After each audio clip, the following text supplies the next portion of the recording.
Natanggal yung gulong ng truck. Ayun no, tingnan natin. Tanggal yung gulong. Grabe. Guys oh, ayun no. Walang gulong guys, natanggal to. Tingnan natin. Tanggal yung gulong guys ng truck. Grabe, buti hindi bumagsak. Ayun no. Tingnan natin guys. Pakita ko sa inyo yung gulong ng truck natanggal. Grabe guys, natanggal yung gulong ng truck guys. Ito. Buti na lang guys. Buti na lang walang nadaganan dito. May nakatungtong pala guys. Ayan.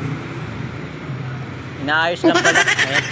Kasi inaayos lang pala yung gulong ng truck. So, kala ko kasi ano eh, nadisgrasya, inaayos lang pala.